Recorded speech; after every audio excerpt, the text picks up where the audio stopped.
La Sociedad Española de Radiodifusión presenta... Ser... ¡Viva la radio! Podcast. Siempre. Hola, soy Javier Ruiz y esto es Hora 25 de los negocios. Hoy, declaración de guerra comercial. Estados Unidos, Donald Trump, la acaba de anunciar. President-elect Trump has just announced that starting on day one of his administration, he'll charge Mexico and Canada a 25% tax for all products coming la into the declaración United States, de guerra comercial de all in Donald caps Trump. there. Make a start with some breaking news that's coming in.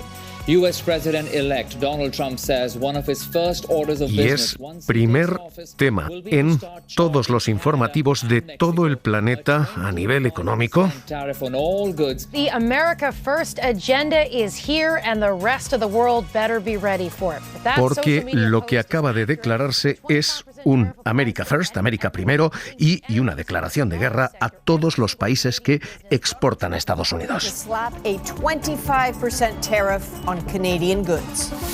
Lo que ha planteado el presidente electo es literalmente la imposición de aranceles a todos los productos extranjeros y dos concreciones muy exactas. Se va a imponer un 25% de arancel de sobrecoste a los productos de Canadá y México. Literalmente esto significa romper el acuerdo comercial más grande en América, el Acuerdo de las Américas. Y segundo, un arancel extra del 10%, un 10% más para los productos chinos. Trump ha dicho esto es lo que hará en el día 1 en que gobierne. And if these companies don't make their products here, then they will pay a very stiff tariff when they send their products into the United States for the Lo que dice es o se fabrica en Estados Unidos, o se contrata en Estados Unidos, o no se entra en Estados Unidos sin penalización. They're not leaving anymore. Es un anuncio que, más allá de lo político, en la que claramente hay una apuesta de nacionalismo y de exclusión internacional, en lo económico rompe absolutamente todas las teorías y prácticas que hasta ahora nos han traído hasta aquí. La teoría es la de la especialización. Hay países que producen mejor tecnología, servicios, Estados Unidos es uno de ellos, y que externalizan lo que es más barato y en lo que son menos competitivos. La fábrica de chips o la fábrica de textiles se exporta, se lleva a China porque es más barato producir allí. Uno puede dedicar más horas a la construcción de su tecnología y beneficiarse de importar de países que son mejores y más competitivos en productos de más baja calidad.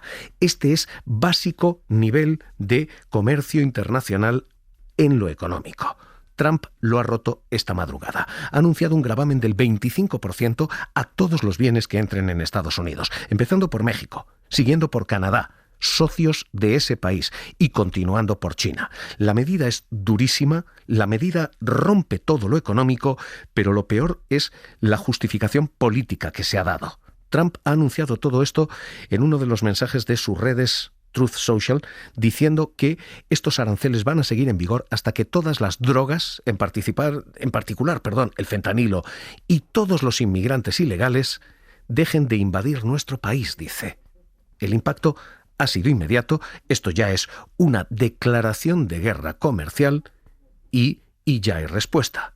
Se rompe primero ese acuerdo, 1,8 billones mueve el acuerdo comercial de las Américas, el que unía a Canadá, Estados Unidos y México. México ha respondido hace apenas unas horas diciendo, por supuesto habrá respuesta. Presidente Trump. Es Claudia Sheinbaum, No la es con presidenta amenazas, mexicana.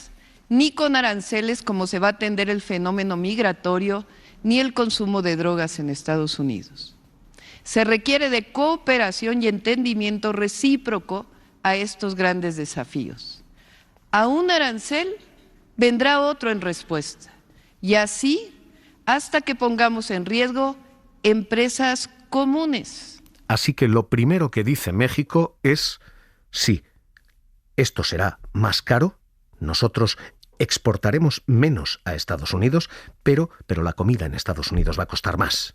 Lo que acaba de conseguir solo el anuncio es precios más caros en Estados Unidos. La misma respuesta, exactamente igual en Canadá, que ha respondido exactamente igual que Trump, diciendo: consuman productos nacionales. Empieza la batalla, empieza la guerra comercial, decía Doug Ford. We need you to start buying more made in Ontario, made in Canada goods and requiring the packaging that has Ontario made until we give the consumers a choice. Diciendo, hay que consumir productos hechos en Canadá, hechos en Ontario, miren las etiquetas, dejen de comprar producto americano. Ontario is. We can compete against anyone. We have the brightest, the smartest people anywhere in the world. Go out there and buy Ontario-made products. Y lo que se está diciendo de nuevo es boicot a Estados Unidos. Las dos respuestas de los dos socios comerciales de Estados Unidos anticipan el ciclo de guerra en el que acabamos de entrar.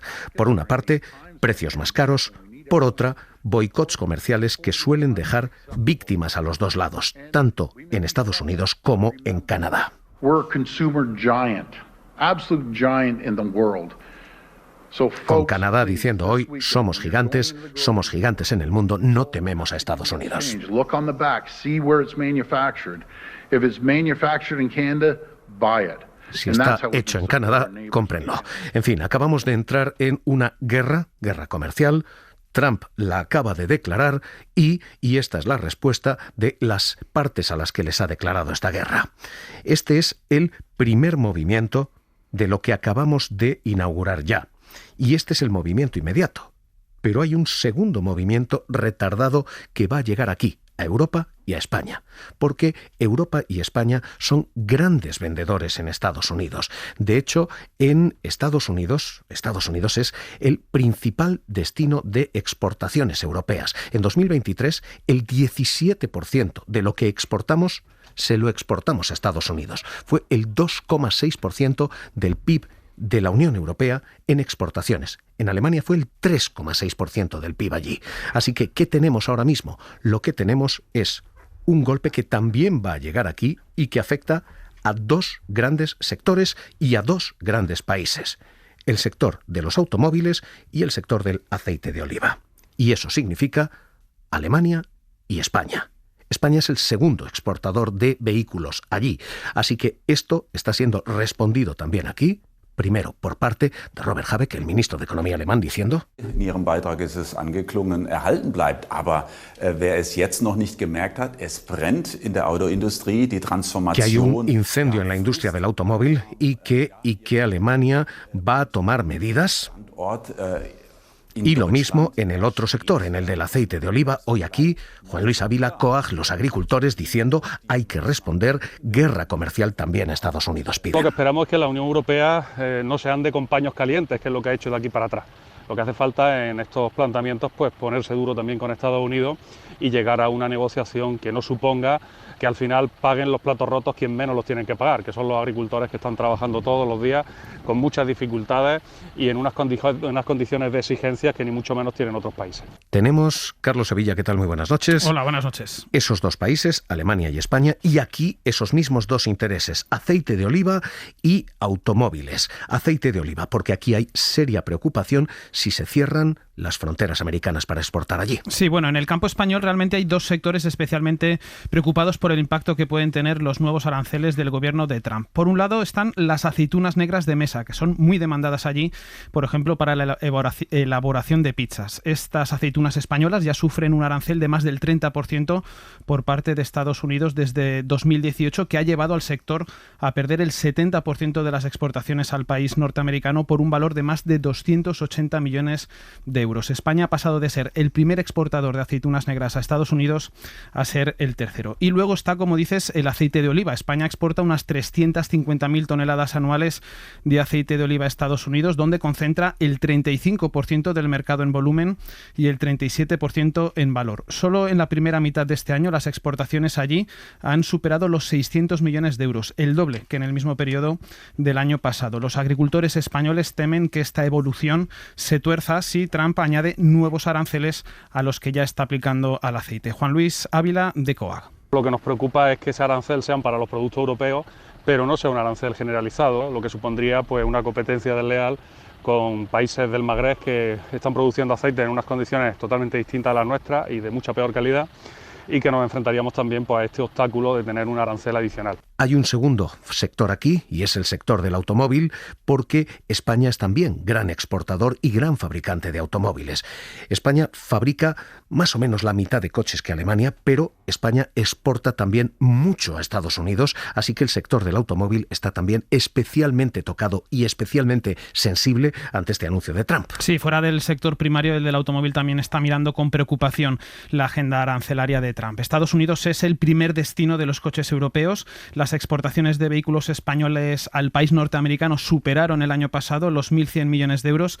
Este año van peor, unos 300 millones hasta septiembre. Estas no son cifras muy altas, pero el sector español de la automoción puede contagiarse del impacto de los aranceles norteamericanos que puedan pesar sobre las fábricas alemanas. Lo que tenemos ahora mismo es una declaración de guerra cruzada.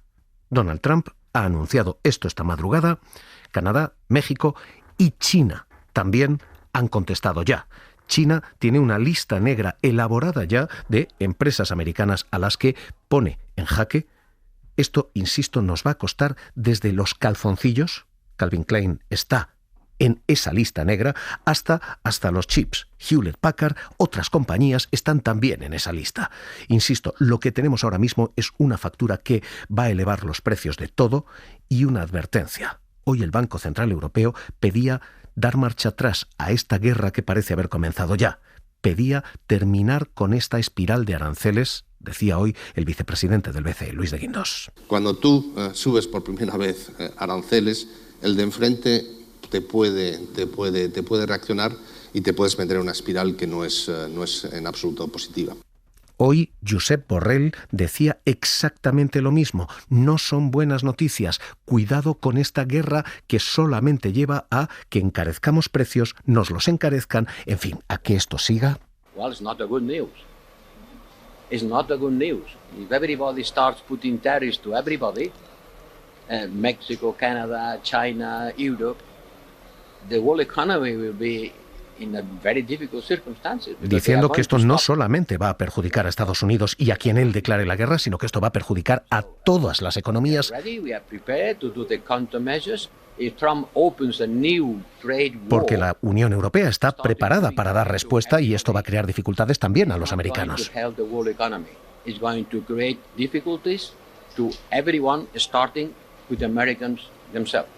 Hay ahora mismo una declaración de guerra, una amenaza de subida de precios y dos realidades muy diferentes. Por una parte está la política, la de un gobierno nacionalista americano en estos momentos, diciendo esto no nos va a pasar factura.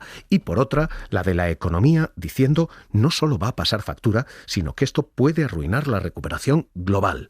Los dos discursos chocan bruscamente. El de el nacionalismo económico, el de MAGA, el de Make America Great Again, es el del gobierno Trump, el de J.D. Vance, su vicepresidente, diciendo ¿vamos a estar bien?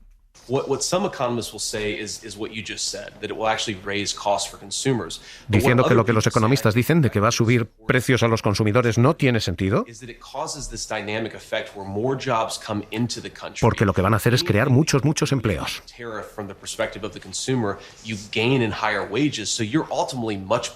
Y aunque suban los precios, dice, subirán los salarios. Así que todo el mundo va a estar mejor. En fin, insisto, el discurso político ignora lo más básico de lo básico en economía y choca contundentemente con el informe que esta misma tarde ha publicado Standard & Poor's, diciendo cuidado con esto, cuidado porque farmacéuticas y automóviles son sectores que pueden dañar a la Unión Europea, pero pueden dañar también a Estados Unidos. Una subida del 10% de aranceles pueden reducir el PIB de la Unión Europea un 0,2%, pueden afectar a España, Italia y Francia, pero pueden dañar también a Estados Unidos. Jordi Fábrega, ¿qué tal? Muy buenas noches. Hola, buenas noches. Standard & Poor's hace el análisis y lo que dice aquí es no hay ganadores, solo hay grados de derrota a los dos lados de esta guerra. Sí, lo que dice Standard & Poor's en este informe que ha publicado hoy es que el crecimiento económico será menor si se aplicara estos aranceles del 10% a nivel global. Calcula, por ejemplo, que en el caso de la zona euro, la economía crecería el año que viene un 0,2% menos. Se prevé un crecimiento del 1,2%. Si se aplican estos aranceles de manera inmediata, el crecimiento sería del 1%. El país más afectado, como dice, sería Alemania, que ya es el país con un crecimiento más débil. Caería ese crecimiento potencial 3 décimas más a partir del año que viene. También España, Italia y Francia se verían afectados. Esto básicamente es porque en total el 17% de las exportaciones de la zona euro tienen como destino Estados Unidos. Es el principal destino, más que China, y afecta especialmente, como decías, a algunos sectores, entre ellos el sector farmacéutico, el químico y el sector del automóvil, que son los más expuestos a la demanda de Estados Unidos. Así que este es el impacto que calcula Standard & Poor's. Menos crecimiento aquí, también menos crecimiento a nivel global. El pedal de freno que todos esperábamos, porque esta semana Donald Trump anunció que su ministro de Economía, su secretario del Tesoro, iba a ser un hombre que no cree en los aranceles, Scott Bessent. If we go back to tariffs, who liked tariffs? The original Treasury Secretary Alexander Hamilton. Why did he like them? Dice literalmente, ¿a quién le gustan los aranceles? Esto parecía estar superado desde Alexander Hamilton. El hombre que iba a ser un freno realmente no lo ha sido, y ahora mismo lo que tenemos tras esta madrugada es una declaración de guerra con impacto y con repercusión global. So, look, I think, my inclination is when we hear 60% tariffs on China, that's the beginning of a maximalist. La posición era inicialmente maximalista, decía él. President Trump negotiates. Y lo que decía es, Trump está negociando, pero lo que se ha declarado esta noche ya no parece una negociación, sino una declaración de guerra. Federico Steinberg, investigador principal del Real Instituto Elcano. ¿Qué tal? Muy buenas noches. Hola, buenas noches. ¿Es una declaración o es una declaración de guerra? La guerra comercial, la guerra arancelaria ya está aquí. Bueno, con Trump sabíamos que iba a haber muchas curvas, y lo que pasa es que de momento lo que tenemos es que Trump está intentando generar confusión, incertidumbre y miedo. Me explico. Tanto México como Canadá tienen prácticamente 2 meses para plantear y poner sobre la mesa qué podrían hacer para evitar esos aranceles. Esta estrategia que podemos llamar de escalar para luego desescalar es la que utilizó Trump en su primer mandato, y consiste básicamente en empezar de una manera muy agresiva y además de una forma confusa, porque durante la campaña él habló de 60% de aranceles a China, pero no dijo nada concreto de romper el acuerdo con México y Canadá, y además habló de 10 o 20% de aranceles generales, pero nada concreto del 25% a Canadá y a México. Los canadienses, además, tienen menos responsabilidad en el problema de la frontera, y lo que sí es cierto es que la inmigración ilegal es uno de los temas estrella con los que quiere entrar al primer día. Por lo tanto, yo creo que aquí, más que el inicio de la guerra comercial, es una posición muy agresiva y basada, como digo, en la confusión, la incertidumbre, el caos y el miedo, para ver qué pone sobre la mesa la otra parte. También hay que tener en cuenta que México es mucho más pequeño que la Unión Europea o que China. Esto, en cualquier caso, puede pasar factura. De hecho, ya está pasando factura en las bolsas a todas, y en España a 2, automóvil y aceite de oliva. Por supuesto, si efectivamente se ponen los aranceles, ya sabemos muy bien, y lo habéis explicado perfectamente, esto es negativo. Además va a aumentar la inflación en Estados Unidos, esto incluso podría hacer que los tipos de interés aumentaran, lo cual no sería bueno para el crecimiento, y además la teoría económica es muy clara: para reducir un déficit por cuenta corriente, pues lo que hay que hacer es aumentar el ahorro y bajar el consumo. Si uno pone aranceles a un país, pues cambiará su relación comercial bilateral con este, pero él saldrá por otro lado. Es decir, si uno no compra textiles de China, los comprará de Vietnam, que son parecidos si sus consumidores los quieren. Por lo tanto, vamos a tener que estar muy atentos, y va a ser importante ver hasta qué punto se puede negociar y qué se puede negociar. Y si no hay nada que negociar, cuáles son las respuestas. Y ahí la pregunta es, ¿qué país tiene margen para poder responder con más fuerza? Y eso depende de, también, como ha hecho Trump, vincular los temas comerciales con otros: migración, defensa en el caso europeo y otros muchos.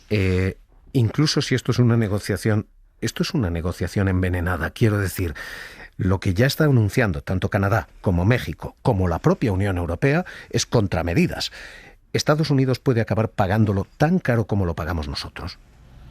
Por supuesto, es decir, ahí la oficina de China en Washington ya ha dicho en las guerras comerciales no gana nadie y es un buen resumen de situación. Lo que Trump espera es que como la economía estadounidense está tan fuerte y la retórica sobre los aranceles es tan popular en este momento en Washington, que esas décimas de crecimiento que le pueda restar pues no se puedan ver tan claramente. Estados Unidos tiene pleno empleo y sin embargo que él aparezca como alguien duro y capaz de cumplir sus promesas. Para la economía global, efectivamente, todos los informes, todos los estudios sobre la desglobalización pues nos llevan a esa dirección. También querría precisar que, por otro lado, a Trump no le importa el comercio de servicios ni la inversión directa exterior, que son básicamente las dos partidas de la globalización que están creciendo más en los últimos tiempos. Él tiene como una obsesión con los bienes y en particular con los automóviles y los alemanes. Pues Federico Steinberg, investigador principal del Real Instituto Elcano, gracias y un abrazo. Gracias, hasta luego. Hoy esto es efectivamente algo que ha cotizado ya. Las bolsas asiáticas se han hundido, un 1,3%. Las bolsas americanas hoy tocadas también allí. Y las europeas cayendo en torno al 1%. Pablo Anzola, ¿qué tal? Muy buenas noches. ¿Qué tal? Buenas noches, Javier. ¿Qué hemos vivido aquí brevemente? Bueno, pues en rojo han recibido también las bolsas esa propuesta arancelaria. Aquí en casa ArcelorMittal ha sido la compañía que más ha caído, un 4%, y le sigue BBVA, el banco que tiene buena parte de su negocio en México, ha perdido hoy más de un 3%. El IBEX cierra la sesión con caídas del 0,8%. Hay caídas también en el automóvil, ese sector. Sí, Stellantis ha firmado hoy su tercera peor sesión del año, ha terminado cayendo un 4,8%. Volkswagen o Porsche caen también más de un 2%, también lo hace BMW. Sin duda, la gran golpeada de la sesión ha sido Daimler, el productor, el mayor fabricante de productores de vehículos del mundo, ha terminado perdiendo un 6% en la bolsa alemana. Manuel Pinto, responsable de análisis de XTB, ¿qué tal? Muy buenas noches. Hola, ¿qué tal? Buenas noches. ¿Tenemos claros perdedores ya? Siderurgia, banca y automoción, ¿perdedores en esta guerra? Bueno, desde luego que yo creo que todos al final, ¿no? Estas tarifas o aranceles, como queramos denominarlo, de Donald Trump y Estados Unidos al mundo en general, y en particular a China, México, Canadá, y veremos a ver en qué medida Europa, pues desde luego que tiene implicaciones en el crecimiento económico y también en la inflación y por tanto en las decisiones de política monetaria de los bancos centrales. Desde luego, bancos que hemos visto con caídas importantes, sobre todo en el caso de BBVA por su dependencia a México y también en el sector automotriz por su dependencia de las ventas a Estados Unidos. Así que estos sectores especialmente han sido los más perjudicados hoy. ¿Tenemos algún sector ganador? ¿Aquí hay algo en lo que refugiarse que pueda estar a salvo? Bueno, al final estamos viendo cómo activos refugios son los que mejor comportamiento han ido teniendo en los últimos meses, ¿no? El oro, por ejemplo, activo refugio por excelencia, que funciona muy bien como cobertura precisamente de la inflación y ante la devaluación de las monedas fiduciarias. Hay que recordar al usuario, al consumidor, al inversor, que la inflación no es solo el crecimiento de los precios, la inflación es también la devaluación de las propias monedas fiduciarias y ante ello pues ha funcionado muy bien el oro, funciona muy bien, por ejemplo, en los últimos meses ante ese mejor entorno regulatorio en Estados Unidos el Bitcoin, y creemos que, por ejemplo, hay activos que lo van a hacer muy bien, como va a ser la renta fija, principalmente en Europa, que es un momento histórico para que el inversor pueda capturar algo de rentabilidad antes de que los tipos empiecen a bajar mucho más en los próximos meses y las rentabilidades que veamos ahora sean mucho más altas que las que veamos en el futuro. Pues Manuel Pinto, responsable de análisis de XTB, gracias por lectura bursátil de esta guerra comercial. Un abrazo y muy buenas noches. Buenas noches, encantado. En lo que es ya una declaración de guerra comercial por parte de Estados Unidos. Para no perderte ningún episodio, síguenos en la aplicación o la web de la SER, Podium Podcast o tu plataforma de audio favorita.